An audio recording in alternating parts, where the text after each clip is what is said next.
Bom dia, bom dia.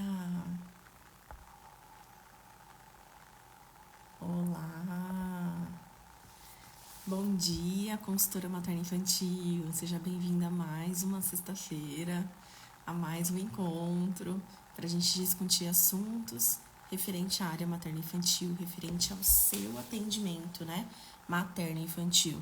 Esses encontros acontecem todas as quartas e sextas-feiras, sempre às 5h47 da manhã, para a gente poder trazer assuntos pertinentes à nossa atuação como consultora materna infantil. Né? Tem muita gente nova chegando aqui no perfil e com curiosidade para saber qual que é a atuação, o que faz uma consultora materna, exatamente quem pode ser uma consultora materna infantil. Então, eu não sei se você já me conhece, né? Quem está assistindo aqui essa gravação. Mas eu sou a Aline, eu sou enfermeira e sou consultora materna infantil há 10 anos, né? O que me fez me encantar por essa área era a necessidade das mães que eu atendia lá no hospital em que eu trabalhava, né? Então, eu fazia muito o pós-parto das mulheres no ambulatório de aleitamento materno que eu trabalhei. E eu percebi o quanto essas mulheres tinham carência de informação, né? Carência de conhecimento. E a partir daí, eu passei a estudar, então, para oferecer para elas justamente esse conhecimento que faltava, né? Então, no ambulatório de amamentação, elas voltavam no 7º dia, até 10º dia do pós-parto, pra gente pesar o bebê, ver como é que tava a questão do aleitamento materno, né? Então, a amamentação para mim já era uma rotina, porque eu também era responsável pelo banco de leite e dava plantão no alojamento conjunto, né? E no momento, na ocasião de pesar e colocar em seio materno e ver como é que tava a amamentação, as mães vinham com outras dúvidas, às vezes relacionadas ao aleitamento materno, às vezes não relacionados à amamentação, né? Dúvida de troca de fralda, qual a melhor pomada a usar. Ai, mas se ele engasgar eu faço o quê? Ai, esse umbigo, gente, quantos cotos umbilicais eu não recebi, que elas estavam com dúvida insegura, não punha a mão, não queria limpar, né? E fralda, né, que colocada errada. Quantas fraldas colocadas erradas? Às vezes a família ganhava aquela fralda que tem o recorte do coto umbilical, essa daqui não tem o recorte do coto, mas muitas fraldas têm o recorte do coto umbilical. A fralda tinha o recorte do coto umbilical e a família dobrava, né, a fralda. Eu falei, não, mas essa fralda não pode, não precisa você dobrar, ela já tem o recorte do coto umbilical, né? Ah, eu não sabia. Ah, mas como que eu sei que ele fez xixi? Eu falei, essa fralda aqui tem uma linha que muda de cor, né? A linha tava lá, né? Metade amarela, metade azul, e ela não tinha se atentado que existia um marcador biológico na fralda avisando que a fralda tinha xixi, né? Então, são muitas particularidades no pós-parto, são muitas questões envolvidas com o nascimento de um bebê e que às vezes está escancarado na cara de uma pessoa que já atua com mais bebês, que já foi mãe, já passou por tudo isso, e você fala, mas é tudo muito óbvio, né? Não é uma coisa a ser ensinada, é sim, é sim. Tanto é, deixa eu ver se eu tirei um print, acho que eu não tirei um print da tela, não tirei. Agora de manhã, enquanto eu me arrumava aqui para fazer a live, e vou colocar já o assunto aqui para vocês saberem, antes eu tava rolando aqui o feed de notícias até para preparar conteúdo para postar aqui pro final de semana. E mais uma vez, aconteceu um acidente com um bebê, eu não me lembro a idade do bebê, que foi, a mãe foi fazer afazeres domésticos de casa, né? Deixou o bebê dormindo em cima da cama. O bebê saiu rolando pela cama, despertou sozinho e ele caiu num balde de água que tinha do lado da cama, que estava recolhendo água do ar-condicionado no quarto. Quando ela chegou no quarto, o bebê já estava em óbito dentro do balde. Na verdade, ela chegou a socorrer, foi pro hospital, enfim, mas o bebê já não tinha mais o que fazer, né? Então, esse preparo do ambiente, essa questão de ter um lar seguro para o bebê, né? Tudo isso, nós, consultoras maternas, nós ensinamos para gestantes nos cursos de gestantes, né? Cuidado com o fio, cuidado com o vaso sanitário, né? Na cozinha, o bebê não pode entrar, a gente coloca um portãozinho de cachorro. Ontem, eu estava justamente, finalizei o módulo de primeiros socorros com o FCMI e foram longas 3 horas aí ministrando esse curso de capacitação para primeiros socorros para os profissionais, e é justamente isso, né? O que é óbvio pra gente não é óbvio para todo mundo, né? Queimadura, queda, convulsão, né? A gente precisa falar mais sobre isso, e o papel é da consultora materno-infantil. Não existe outra categoria profissional que tem essa função educativa, essa função de prevenir os agravos, né? De contribuir com a família, trazendo essa clareza do que é um lar seguro, do que é um lar com um bebê, né? Não existe outra profissão que traga essas informações, tá? E um lar em que não existia bebê antes, ele é um lar cheio de riscos, né? Eu brinco nos cursos de gestantes, às vezes até com o genitor, né? Eu falo assim, mas você sabe, né, que agora não dá mais para tomar uma dipirona e largar a cartela em cima do sofá, né? Porque é isso que acontece quando a gente não é pai e não é mãe. Só que depois que você tem uma criança no lar, você não pode largar a cartela de comprimido jogada em qualquer lugar, porque a criança vai pegar, né? Especialmente quando é coloridinho, que eles ficam pensando que aquilo é doce, que aquilo, né, que eles podem pôr na boca, né? Então precisa preparar esse lar. Cortina de persiana. Gente, o que tem de acidente doméstico com cortina de persiana, com aquele puxador, aquele cordãozinho. E eu dando um curso de gestante ano passado, o pai levantou a mão e fez: Aline, o meu sobrinho se enroscou nessa corda, né? A sala estava cheia de adultos, a sorte que a gente estava presente, e percebemos a agitação dele atrás da cortina, e ele estava se enforcando na cordinha. Eu falei, tá vendo como acontece? Isso porque a sala estava cheia de adultos, né? E se a mãe tá sozinha com a criança e tá fazendo alguma atividade em casa, né? Cuidando da roupa, da cozinha, essa criança tá solta dentro de casa, né? Então, a gente tem essa função. Então, eu queria abordar um pouquinho esse assunto aí antes de começar o tema principal dessa live de hoje, só para reforçar a importância da sua atuação. E mais tarde eu vou colocar essa notícia aqui no feed e nos stories, para que vocês, até você que já atua como consultora materno-infantil, possa então colaborar aí no seu perfil, alertando as famílias sobre esse risco, tá bom? Mas o que eu queria trazer hoje aqui para vocês, o tema principal de hoje é confusão de bicos, né? Mais uma vez, né? Eu tive um atendimento em que os bicos artificiais impactaram de uma forma muito negativa na amamentação da criança. Deixa eu só pegar o meu café aqui. Bora tomar um café para acordar? A gente precisa de um café de manhã para acordar, né? E eu queria muito falar com vocês sobre essa questão do bico artificial, né? Qual é o grande prejuízo que um bico artificial pode promover na amamentação do bebê? Vocês têm total clareza da nossa responsabilidade, né? De tudo que a gente vai orientar a família com relação a isso, né? Quando a gente chega num domicílio, ela tá bem aqui no rostinho. Quando a gente chega num domicílio e essa família, ela fez a introdução de bicos artificiais para o bebê, qual é a sua atuação? Qual é a sua responsabilidade? Como que você vai agir? O que você vai dizer, né?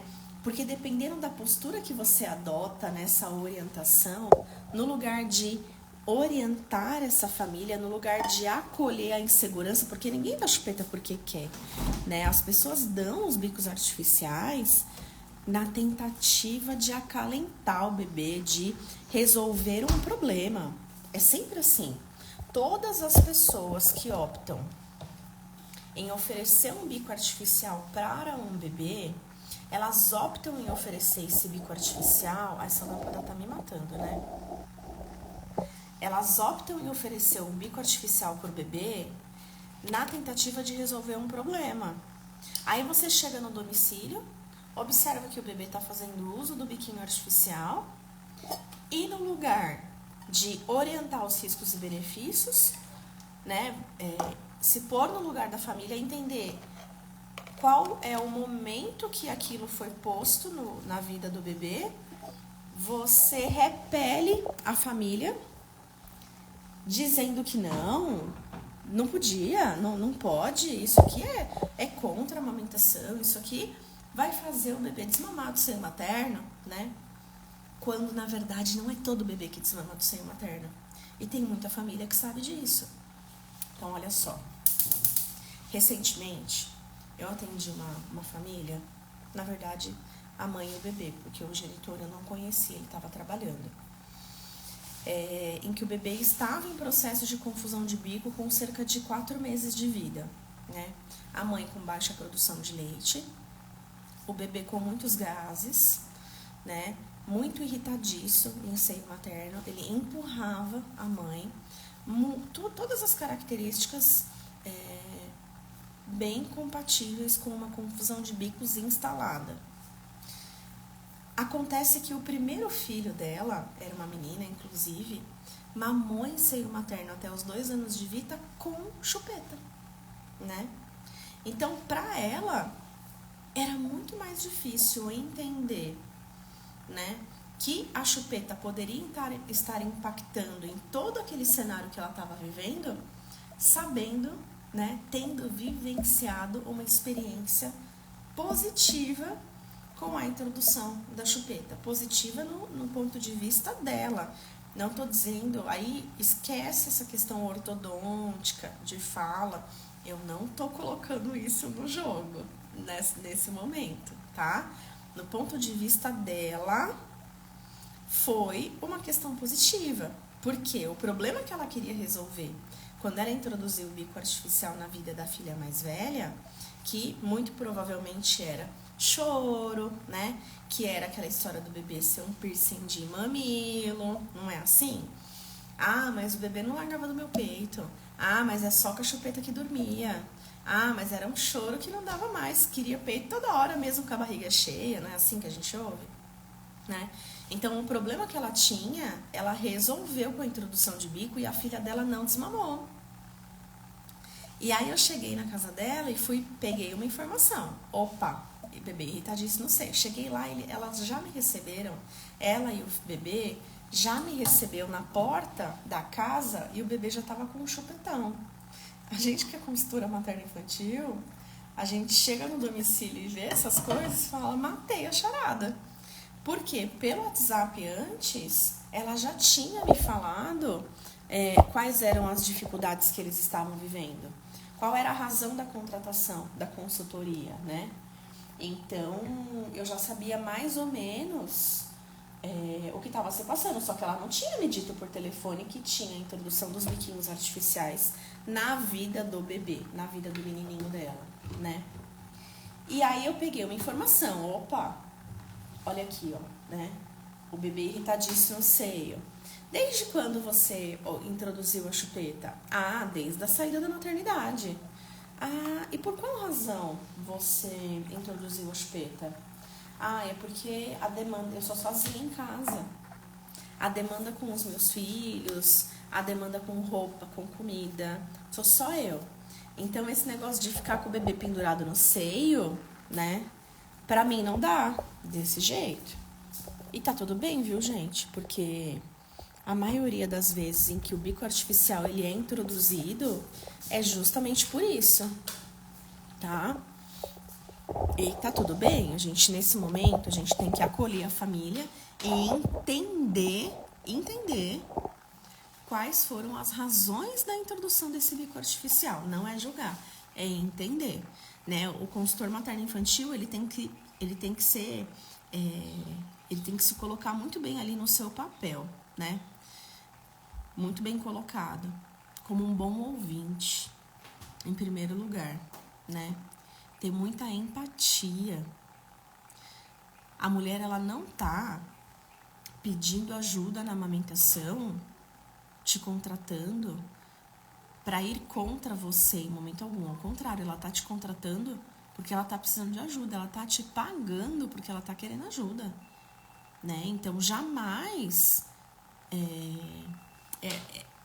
jamais a gente tem que colher uma discussão com a mulher ali por conta dessa opção em introduzir. A gente está no papel educativo. Então, a primeira coisa é ouvir, entender qual é o cenário, qual foi o contexto, por que introduziu, né?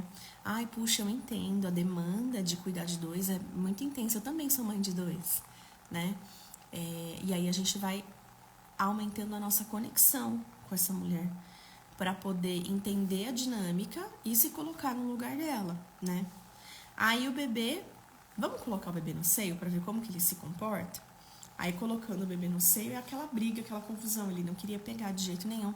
Ele demorava, coloquei nas duas mamas, ele demorava de 5 a 10 minutos para manter uma sucção efetiva e quando ele conseguia pegar, ele ficava pouco tempo.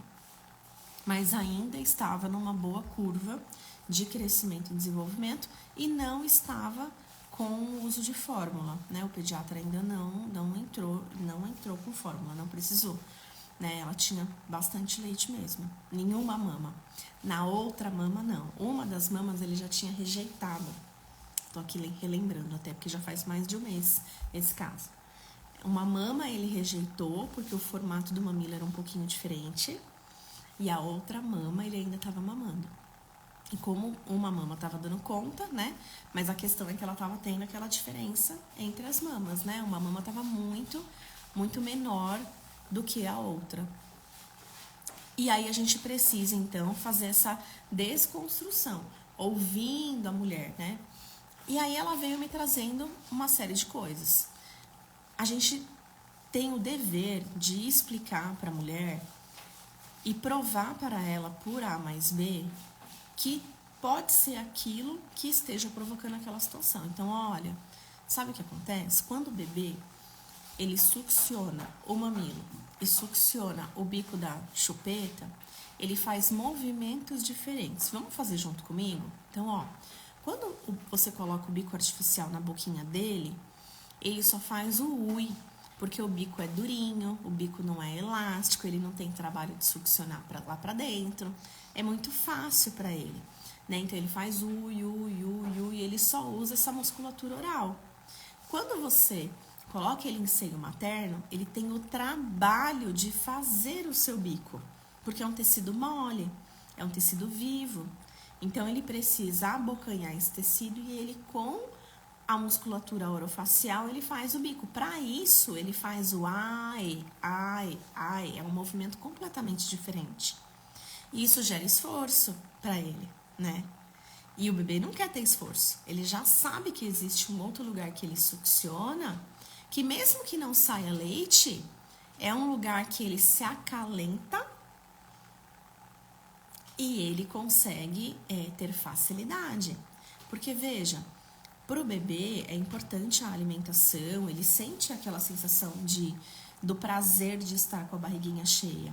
Mas antes desse prazer da barriguinha cheia, vem o prazer da sucção, né? Que antecede tudo isso. Então, para ele, isso é muito mais importante.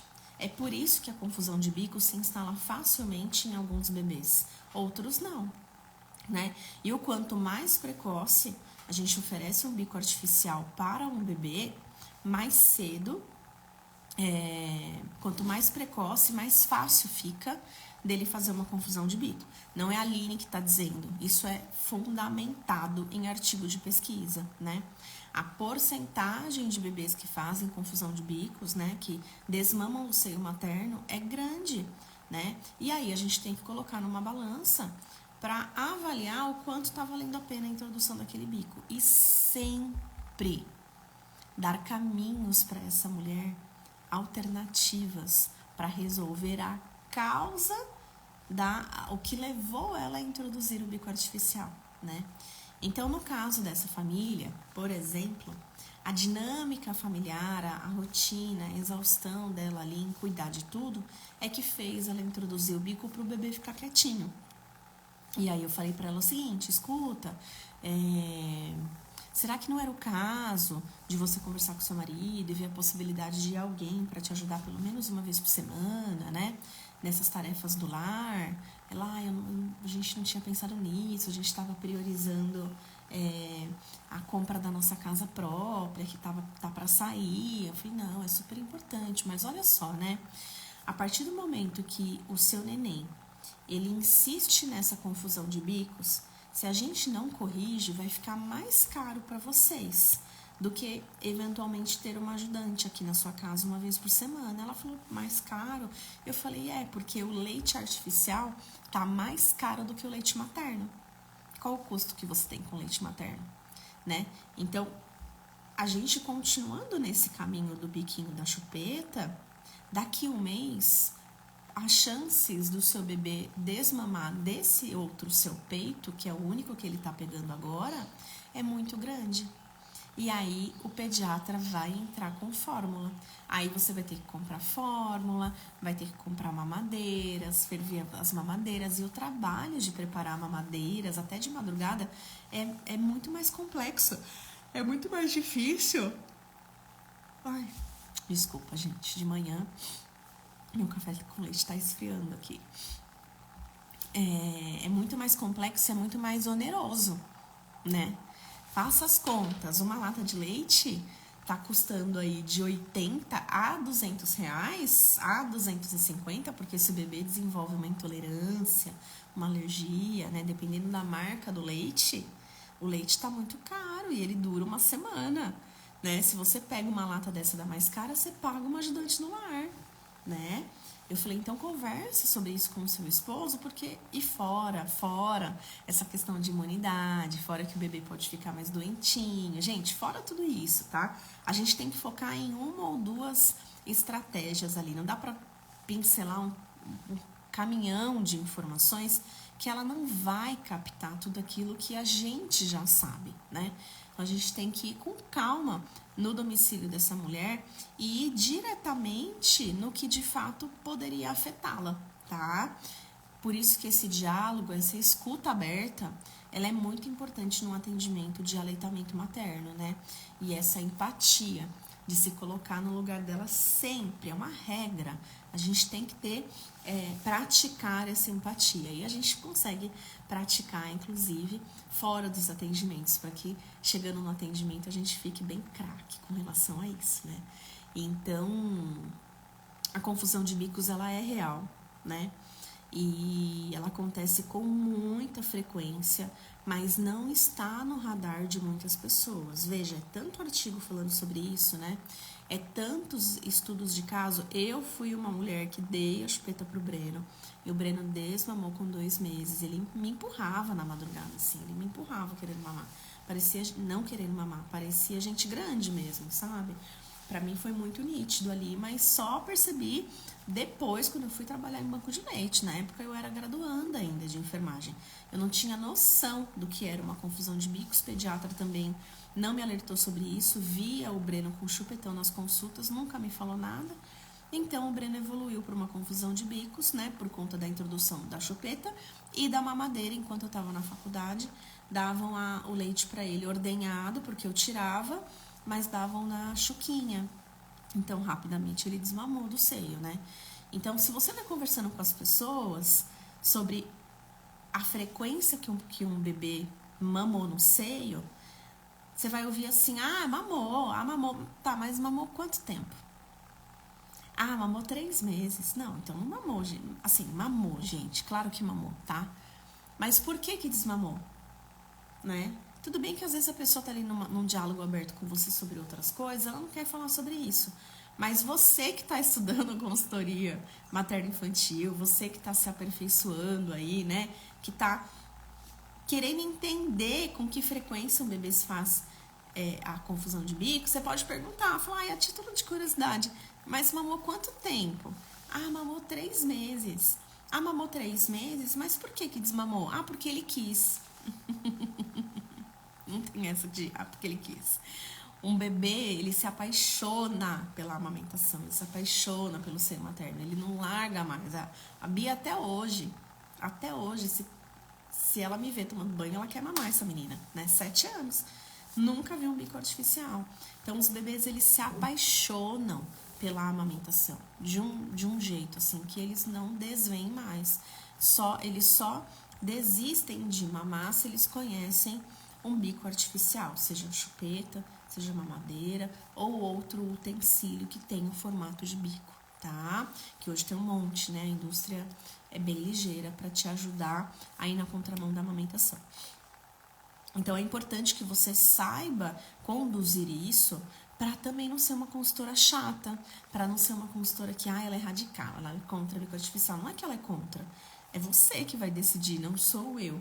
O que eu estou dizendo aqui para você, explanando aqui para você, são todos os riscos ao qual você expõe o seu filho quando, né, você opta por esse caminho. Agora, o que falta é o preparo adequado durante a gestação. As famílias, elas só optam por esse caminho quando, de verdade, elas não compreendem as outras alternativas. Então, é importante você estudar todas as alternativas possíveis, né, para contribuir de uma forma muito efetiva para a família que você está atendendo.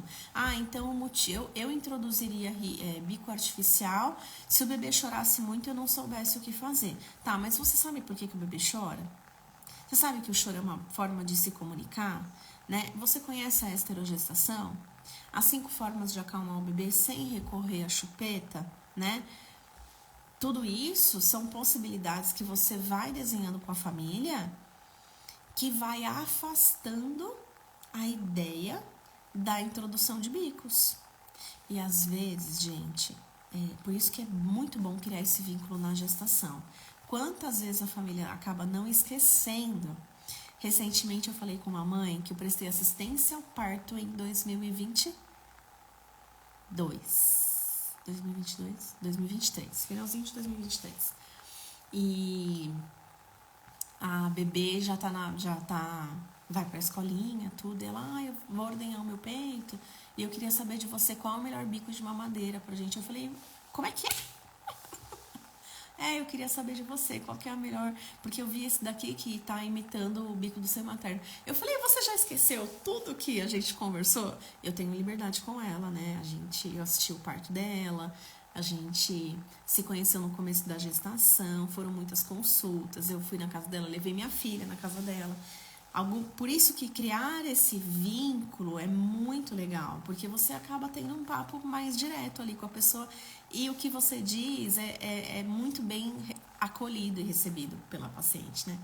Como é que é? Você esqueceu que a gente conversou, né, nos cursos preparatórios e no curso de aleitamento materno, que ela não precisa conhecer bico de mamadeira, ela já está apta para usar X dispositivo. Nossa, você acredita que eu esqueci? Porque a cultura do brasileiro o bebê vai para a escola, entra com a mamadeira. Só que a partir do momento que entra com bico artificial, de novo eu estou expondo ele a um desmame precoce, né? E ainda que ela já tenha 1 ano, mas não é tão precoce, ela já mamou 1 ano, o Ministério da Saúde recomenda até 2 anos. E de verdade, se mamar até 3, 4, ela tá ótima. A Bianca mamou até 4 anos por conta do asma, eu não queria tirar. Por conta da meningococcemia que ela teve, eu achava que quanto mais imunidade ela tivesse, melhor. Eu sempre olhei para ela e falava, você também é demais, né, filha? Tudo, acontece tanta coisa com você, deixa você mamar muito. Porque quem sabe eu te ajudo a ter mais imunidade, né? Porque a Bibi deu vários sustos aqui na gente. Então, Eu amamentei ela até os 4 anos pensando nisso. E foi maravilhoso, foi muito bom, né? E eu recomendo que as famílias amamentem enquanto for confortável para essa mulher, para essa família, para esse bebê, né? O quanto tempo der. Para algumas famílias pode ser que não seja confortável mais que 2 anos. Para algumas famílias pode ser que 1 ano seja o limite, tá tudo bem. É o seu papel julgar, é o seu papel dizer que não. O Ministério da Saúde fala 2 anos, de novo, né? Praticar a empatia fora das consultorias, né? Fora, para que você consiga ser empático nos seus atendimentos. Você tem que praticar a consultoria, a empatia antes. Você pratica a empatia antes? Como que está isso na sua rotina diária, né? Então, é um casamento, né? A gente consegue desenrolar todos os nossos atendimentos de uma forma que flua muito bem esse cuidado quando a gente também pratica isso fora dos nossos atendimentos, né? Então, a gente precisa não julgar, a gente precisa ouvir, se colocar no lugar dessa família e prestar a nossa orientação de uma forma que cabe, da mesma forma como a gente gostaria de ser orientado, né?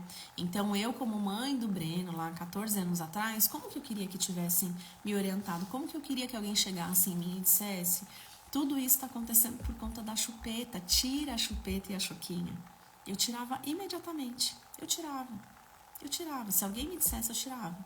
Se alguém me falasse, é isso que está provocando, nossa, eu te entendo que você não sabia, ele nasceu prematuro, né? Então, ó, se você tirar a chupeta, ele volta pro peito, né? Eu te ajudo a voltar. Se eu soubesse que existia consultora materno-infantil, né? Eu tinha ido atrás, mas não estava no meu radar isso. E em pleno 2024, não está no radar de muitas famílias. Então, bora divulgar o seu trabalho, bora dizer a sua atuação, né? Porque faltam consultoras em todas as cidades e faltam mulheres conhecendo o seu trabalho. Combinado? Mais tarde você fica de olho aqui no feed que eu vou colocar essa notícia que eu falei pra vocês aqui no comecinho dessa live sobre esse acidente doméstico que aconteceu no dia de ontem em Cuiabá, tá? Para que você possa, inclusive, multiplicar isso aí nas suas redes sociais, tá bom? Boa sexta-feira, bom final de semana. A gente se vê na semana que vem. Se você tiver algum assunto que você gostaria que eu abordasse aqui nessas lives do 5h47 da manhã do Café com a Aline, pode trazer aqui no direct que eu coloco aqui no nosso cronograma pra gente trazer mais conteúdos aqui no perfil, tá bom? Um beijo.